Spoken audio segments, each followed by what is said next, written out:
मित्रांनो, आयफोनपेक्षा एका फोनपेक्षा जीवन स्वस्त आहे का? एक घटना अशी घडली छत्रपती संभाजीनगरमध्ये.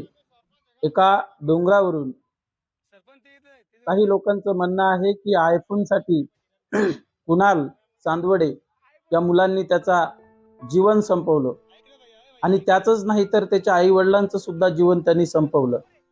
पण मित्रांनो, आज त्या महाराष्ट्रामध्ये अशा घटना घडत आहेत की साध्या साध्या गोष्टीवरनं, साध्या साध्या वादावरनं जर अशा आत्महत्याच्या घटना घडत असतील आणि जो तो मुलगा आहे, तो मुलगा 19 वर्षाचा मुलगा आहे, त्याच्या आईवडिलांनी त्याला शिकवण्यासाठी लहानाचं मोठं केलं, आपल्या हाल अपेष्टा सहन करून, कष्ट करून त्याला लहानाचं मोठं केलं आणि त्याला चांगल्या प्रकारे शिक्षण सुद्धा देत होत्या. आणि त्याच्या वडिलाचे आणि त्याचे वाद होते असं मीडियाच्या माध्यमातून सांगितलं जातं. पण बांधवांनो, त्याची आई विनवणी करत होती की बाळा, तुझे बाबासोबत, तुझ्या वडिलांसोबत तुझे वाद आहेत, मी तुझ्या वडिलांना सोडायला तयार आहे, मी माझं मंगळसूत्र काढायला तयार आहे, पण तू असं काही करू नको, असं तिची आई त्याला विनवणी करत होती. पण तो ऐकण्याच्या परिस्थितीत नव्हता. 10 वाजतापासून 1 वाजेपर्यंत तो मृत्यूशी झुंजत होता आणि सगळ्यांना भीती घालत होता की मी आत्महत्या करणारच, कारण तो त्याची मनाची तयारी करून आला होता. पण हट्ट किती करावा.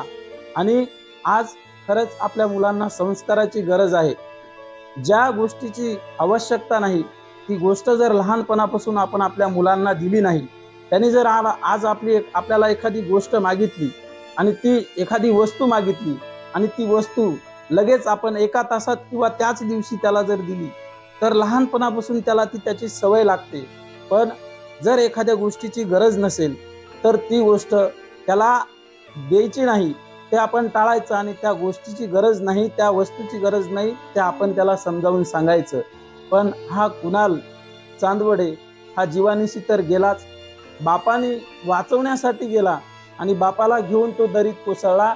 आणि ते क्षण माझा मुलगाही गेला आणि नवराही दरीत कोसळला म्हणून त्या आईनी सुद्धा त्या दरीमध्ये उडी घेतली आणि त्यांनी ही जीवन यात्रा संपवली. अत्यंत दुर्दैवी घटना आहे.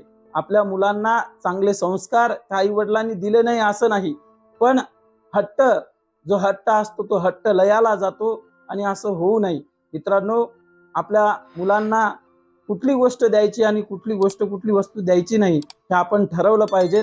त्या तिघांनाही अंतःकरणातून भावपूर्ण श्रद्धांजली. आणि अशा घटना घडू नये